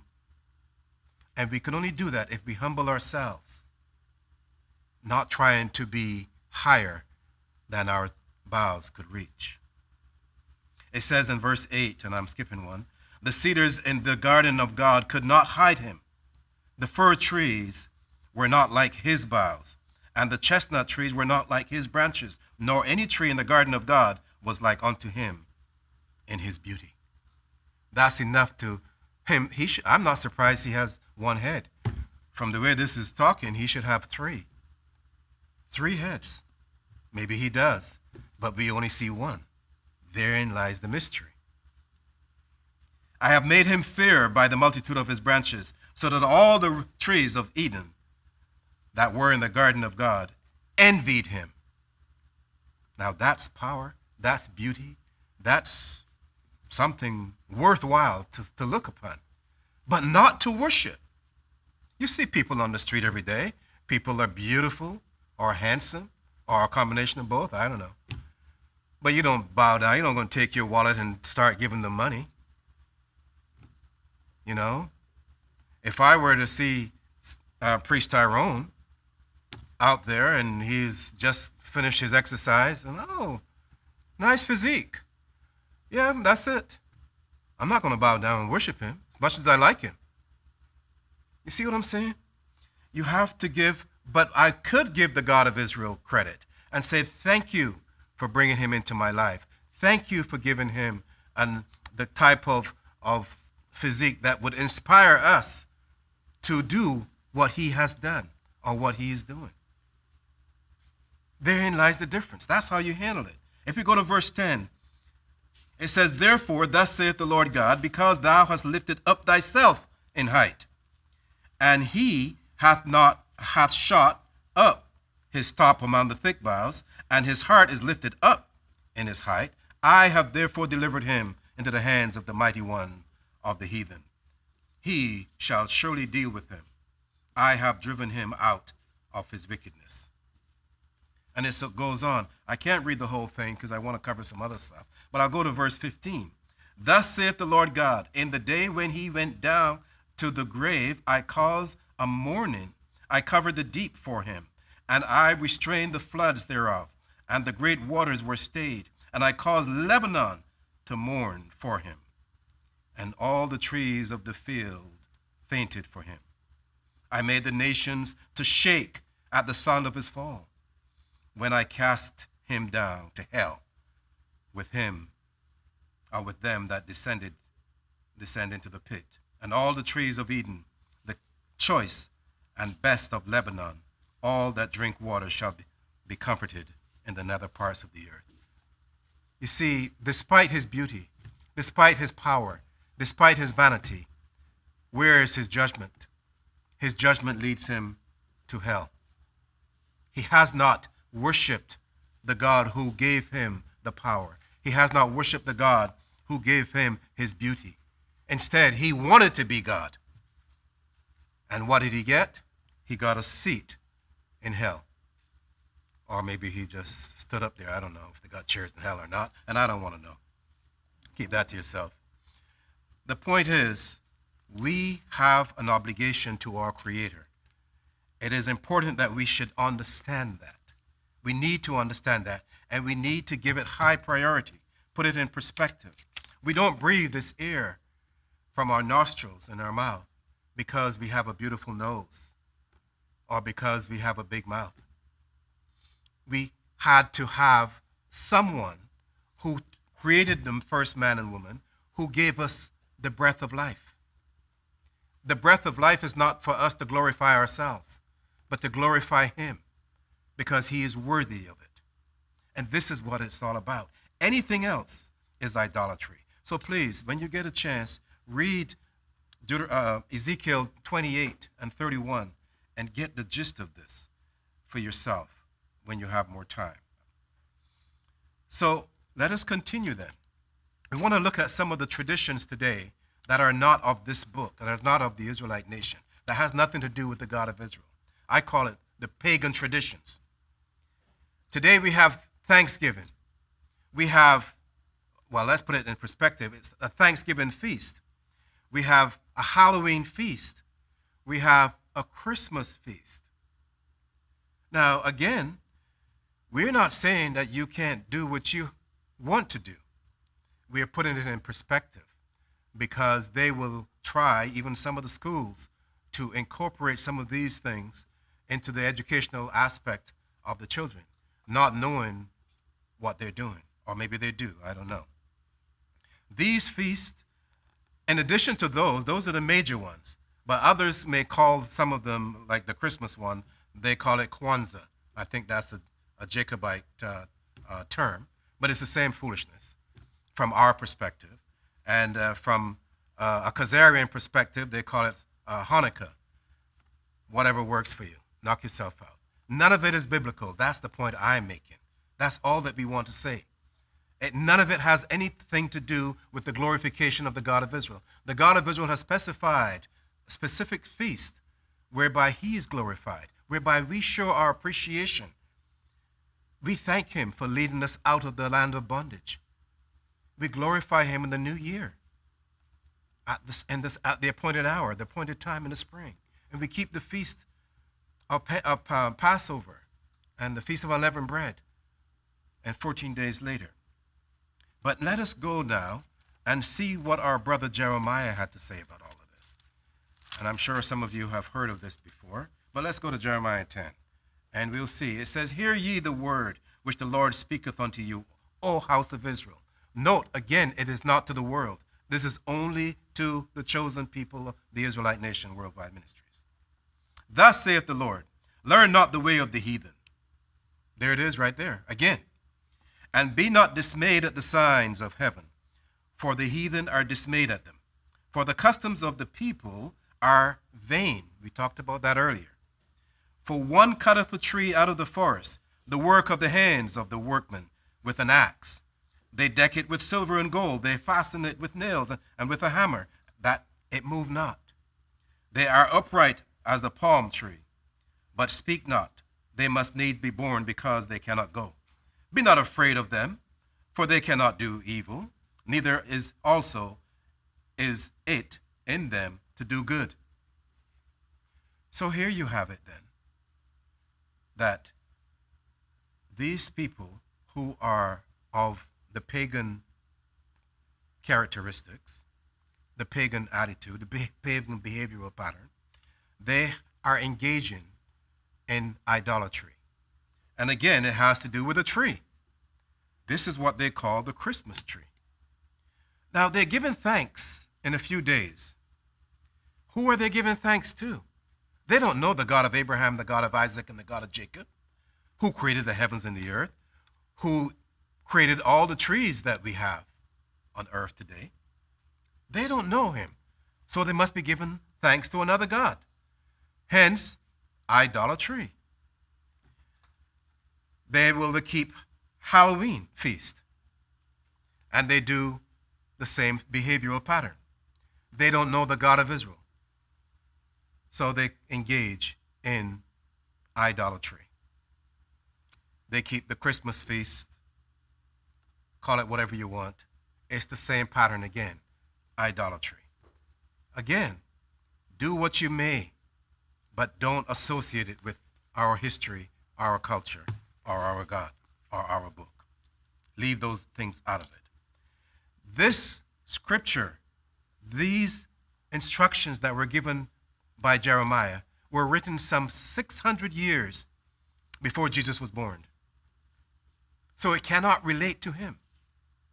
This has to do with a pagan tradition, an entirely different culture. Has nothing to do with Israel or the Israelite nation.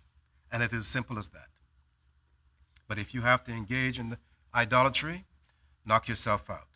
It is therefore ignorance blended with spiritual indoctrination. As simple as that. And I want to go to the book of Romans to show you how it is prepared and manifested today. Because unless we see the origin of these things, because we didn't do this when we came on the slave ship. Somebody else did it and introduced it to us. So we have to call it as we see it. Let's go to Romans chapter 1. We'll just read from 18. And this is our brother Paul who is speaking, Minister Paul. He says, "For the wrath of God is revealed from heaven against all ungodliness." Right there it is, right there. Ungodliness, because it has nothing to do with God.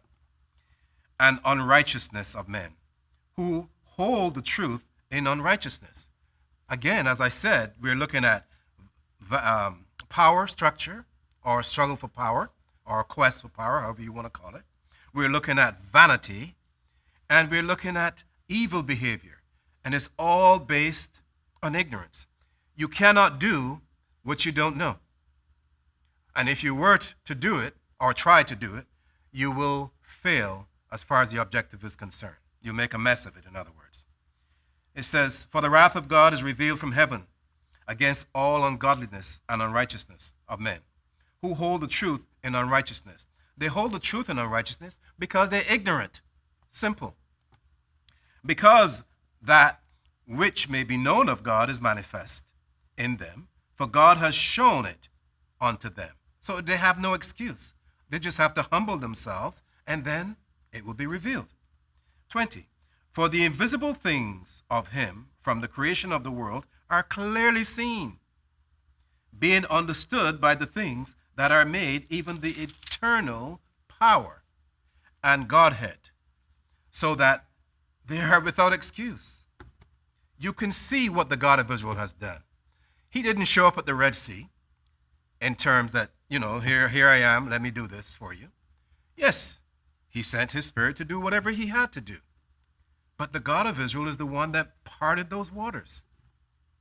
Right? You can't see him. So you can't make an image that looks like him. Thank God. Right? But give him the credit anyway. Moses did. Verse 21. But that when they knew God, they glorified him not as God, neither were thankful, but became vain in their imaginations, and their foolish heart was darkened. You know, they say use it or lose it, right? So if you don't use an opportunity to glorify, you would end up not knowing how to do it. And if you don't seek that help when you don't know, then you'll end up continuing to be stupid and ignorant. I'm not trying to say anything terrible. I'm just calling it as I see it, based on what I know. 22. Professing themselves to be wise, they became fools. Hey, there it is. That's where I got it from.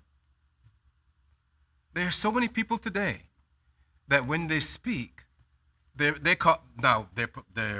positions are presidential or prime ministers. But boy, when they talk, all I hear is stupidness. When they behave, all I see is weakness. I wonder why.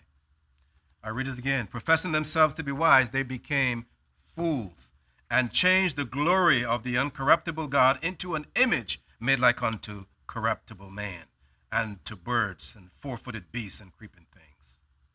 Wherefore God also gave them up unto uncleanliness through the lust of their own hearts, to dishonor their own bodies between themselves, who changed the truth of God into a lie, and worshipped and served the creature more than the Creator, who is blessed forever. Amen. And you can continue to read it and put it in the proper perspective and see that it all has to do with a quest for power, a display of vanity, all based on evilness, wickedness, I should say, and ignorance. That's what idolatry is all about.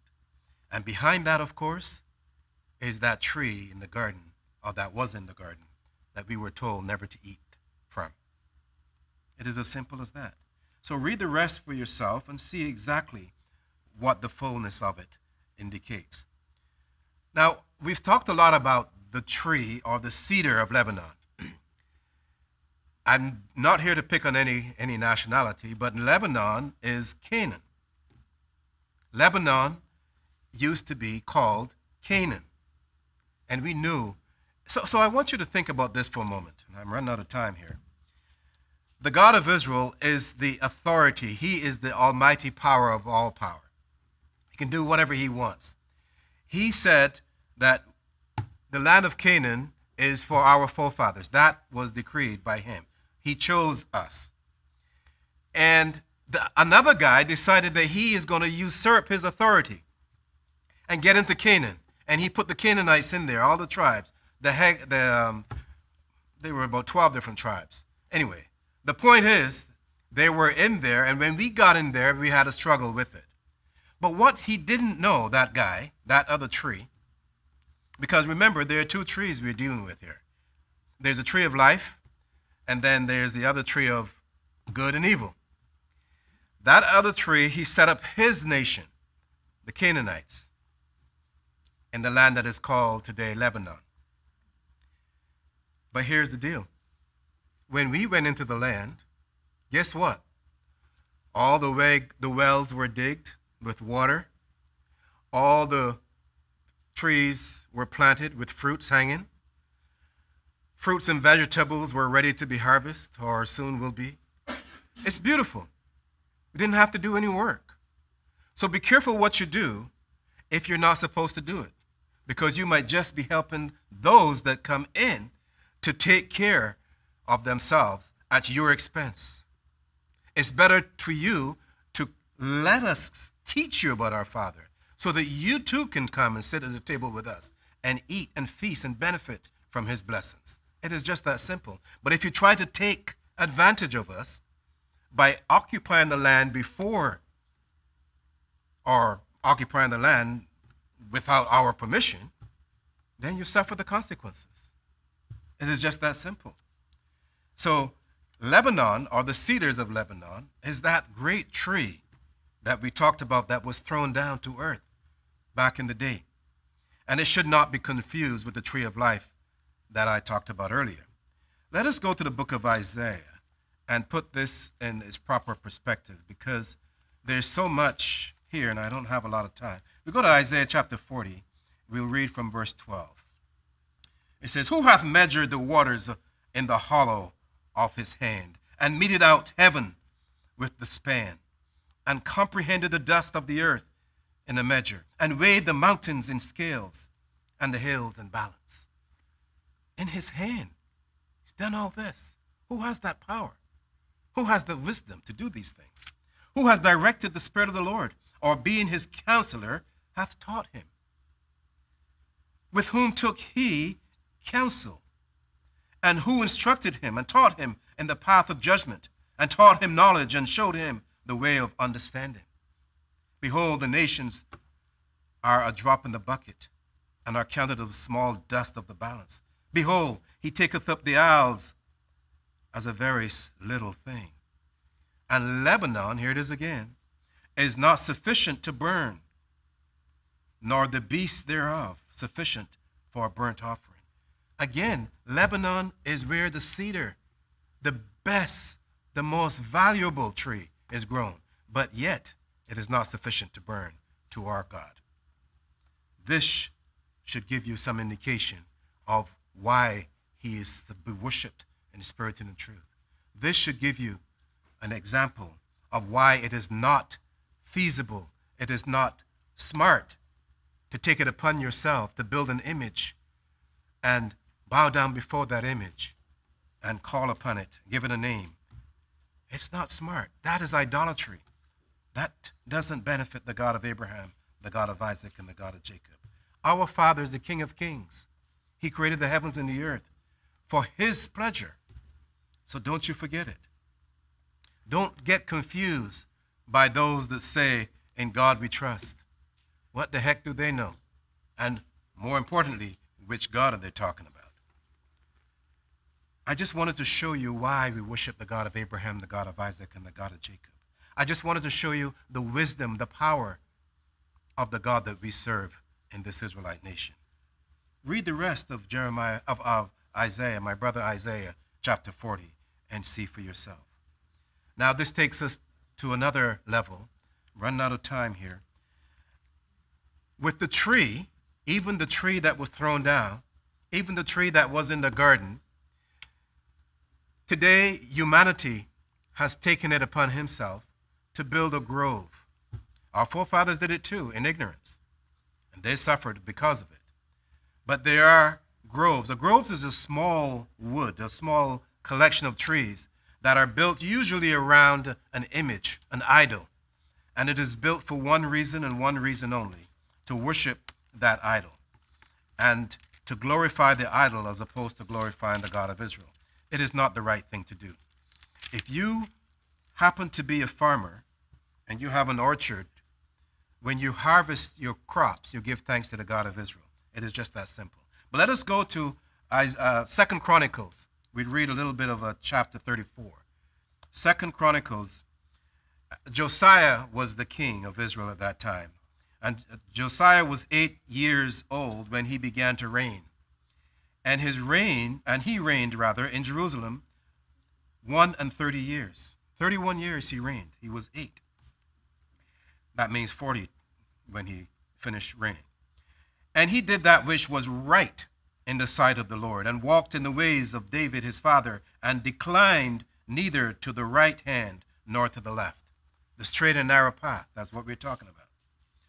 For in the 8th year of his reign, while he was yet young, he began to seek after the God of David his father. And in the 12th year, he began to purge Judah and Jerusalem from the high places and the groves and the carved images and the molten images. Yes, our forefathers made a mistake as well. This is why we can tell you what you're doing in idolatry is wrong. We've been there, done that, suffered the consequences. 400 years of slavery. And this is the last time. This is not the other years that we suffered. which is too much to talk about right now. Verse 4, and they break down the altars of Baalim in his presence, and the images that were on high above them. He cut down, and the groves, and the carved images, and the molten images, he brake in pieces, and made dust of them, and strewed it upon the graves of them that had sacrificed unto them. And he burnt the bones of the priests upon the altars, and cleansed Judah and Jerusalem. This is magnificent. And we can go on and on. He removed all the graven images, all the idols, because there's one altar and one altar in Israel, and it's right here. When our forefathers were in the wilderness, there was one altar, and they moved that altar from tabernacle to tabernacle, or rather from place to place, because it was still the same tabernacle. They never built one over there, one in that corner, one on up there, and one altar.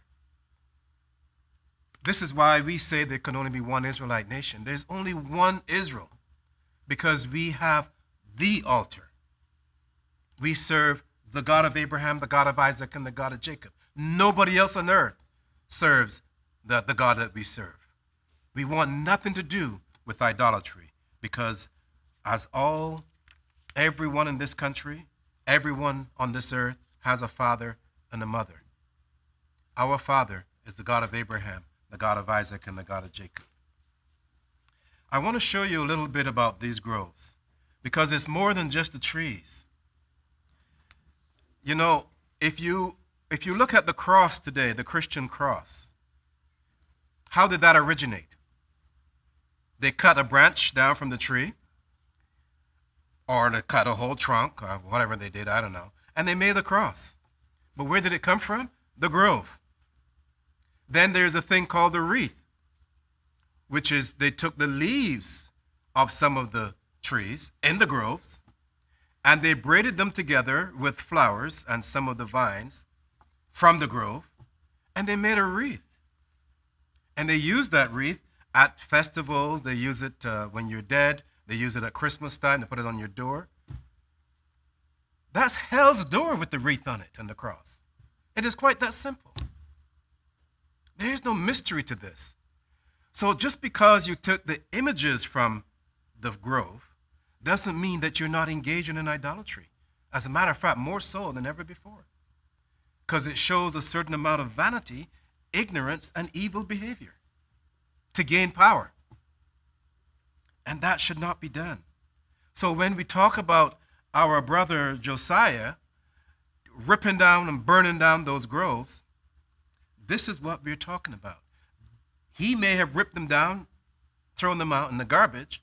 Doesn't give you the right to set up an image. You're going to say, I'm saving the cross for myself, or I'm going to build a cross out of the tree. I can't have the groves so I can have a cross. I can't have the groves so I can have a wreath. What's the point? It is just that simple. We have to recognize the circumstances that are involved here. What are the components? All that we are doing, or all that you are doing, because we don't do it in this nation, all that you are doing is recycling that same evil spirit with that cross, with that wreath. And now you can have them as earrings if you want, male or female. You can have them on your head as a crown, because the Romans used to do that back in the day. They put the wreath, and when those of you who like to partake of the Olympic Games, when you won the Olympic Games, they'll put a wreath. What the hell? You should be falling on your face and giving the God of Israel thanks that you were able to have a good, healthy body to win this race, or whatever the game is. But they have to do what they know, and they put a wreath on your head. In other words, they condemn you to hell. But they didn't know that they were doing that. You know, it is amazing how the ignorance is so manifested today. Today they don't have the groves, but they have the cube. The cube, what is that made from? The same branch of the tree. There's 6 sides to it. When it's a little box-like shape, and when it's opened, it becomes the cross. How is that different from the grove? The grove. It's not. And all of those people that use that symbol whether they are in Christianity or Islam or Judaism, it's still the same cross. Whether it's closed up to form a cube or opened up to form the six-pointed cross, six-sided cross, that is. It's the same thing. It all is a recycling of that same tree that the God of Israel said, do not eat of the tree of good and evil. And he said that at the beginning, even before he created man. It's very important that we understand it is satanic, and we should not engage in that activity. Again, all that Christianity did was to inherit what the Romans gave them. And the Romans got it from the Greeks, and the Greeks got it from the Babylonians or the Egyptians, or both. And the Babylonians and the Egyptians got it from Satan. Call it what it is. That's what we know to be. And you can read it all in this book. It's nothing that I'm telling you that is not written here. It is very simple. Remember that Babylon was a golden cup in the hand of the Lord. A golden cup in the hand of the Lord. And he made all the earth, all the nations of the earth, to drink thereof. And they drank of her wine. And they did not only get drunk, they got mad too. To be drunk is one thing. To be mad and drunk is something, you take it to another level. That brings me to one issue. I run out of time here. But I want to say this. When I did some research and I saw that the Khazars had adopted our 7-branch candlestick, and I thought, wow, that was good. I thought that was great. They did that in about the late 18th century. I thought that was good for the Khazars, that they were at least taking a step up. But wait, there's more. Then underneath that candlestick, they put not 1, not 2, not 3, not 4, not 5, 6 cubes. 6 cubes. In other words, the foundation of the candlestick then sat on 6 crosses. And I had to say to myself, how come? Why? It is quite simple. Not everyone is able to follow the instructions of the God of Abraham, the God of Isaac, and the God of Jacob that were given to Moses to give to us. You've got to have a certain amount of strength, a certain amount of humility, and a certain amount of the resolute mind in order to walk this path. It's not about you. It's not about us. It's about the glorification of our Father. It is just that simple. And not everyone can do it. And when you look at what they did, then you thought I thought that was all. No. This became the symbol of the Khazarian nation. They surrounded that candlestick based on the 6 crosses with a laurel leaf. I'm like, oh my God. Now they've taken it to a 3rd level. Well, no, I'm going up. It's actually down. The 3rd level down. Because the laurel leaf is dedicated to Apollo. Apollo is just another name for Nimrod, Osiris, whatever, Satan. And again, it's that same wreath that is structured like a serpent. You can have it all the way around, or you can have it just partially around. It's the same thing. Because it's not the image so much, but the leaves and the commitment, the spiritual dedication that is given to that image. Because it attracts the spirits and binds the individual to that demon. It's just that simple. And not only did the Khazars did that, then you have the United Nations. They showed you an image of the earth. I was impressed again, because if I can say this word, it was flat. But then they surrounded that with another laurel leaf, taking it down to another level. I'm like, why? Why do you take that wisdom and throw it in the garbage and exalt a demon? Why? Why are you allowing that tree to dictate to you, that tree of good and evil? And this is why I say idolatry. Idolatry. In other words, idolize a tree, or briefly, idolatry. It's the same tree that the God of Israel said, don't eat of. Eat of any tree in the garden except that one. One last thing. The consumption of the tree in the grove. Think about cannabis for a moment. When you get those leaves that have been contaminated with, and I know, well, I'm not going to call any names, but, and you light up those leaves, who knows what could happen? Your intoxication, your level of intoxication goes through, well, I shouldn't say go through the roof. It goes down to the ground, and you're messed up. So spiritual intoxication is similar to drunkenness plus other mental issues. And this is what the consumption of the tree in the form of cannabis will do to you, especially young black men, if I could use that term. Because the point here is that, remember one thing, approaching the end of our 400 years, that's when they legalized that cannabis. Before that, people went to jail. Now you could do it freely. They'll even deliver it to your house right now. But all it does is enhances idolatry. I'm out of time, ladies and gentlemen, but I thank you for taking the time to listen. I thank you for supporting this Israelite nation. I thank you for getting to know the God of Abraham, the God of Isaac, and the God of Jacob. And if there's anything that we could do to help you, please click on the link so that we could reach out to you and to enlighten you accordingly. May the God of Abraham, the God of Isaac, and the God of Jacob bless you real good. Peace.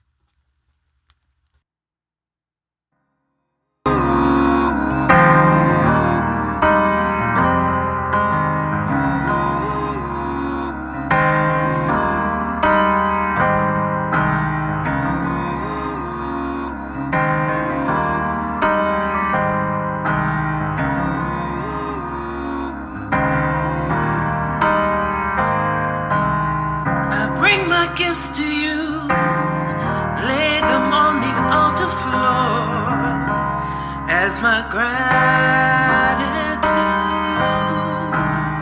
So much things I'm grateful for, all the times you heard my prayer.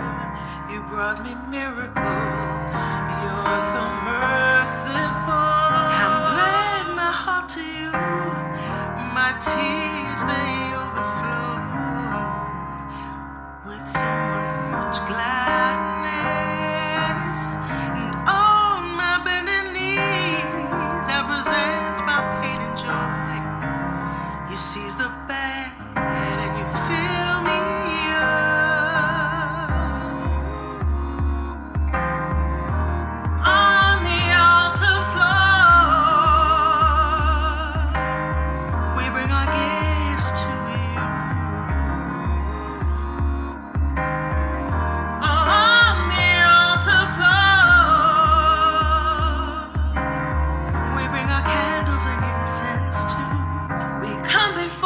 In our white, blue borders so bright for our holy time.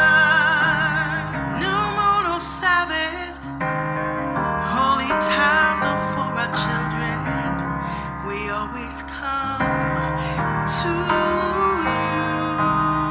So much things I'm grateful for, all the times you heard my prayer. You brought me miracles, you're so merciful. On my bended knees, I present my pain and joy. You seize the bag and fill me up. On the altar floor, we bring our gifts to you.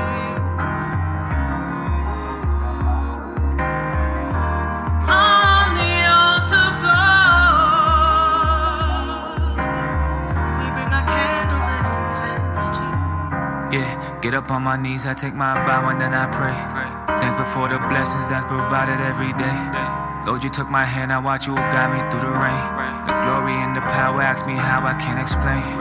And so I praise you through the smiles and through the pain. I gotta bring my gifts to you and pile them at the gate. Frankincense and myrrh to sanctify your holy place. So Lord of hosts, my trust is only in your name.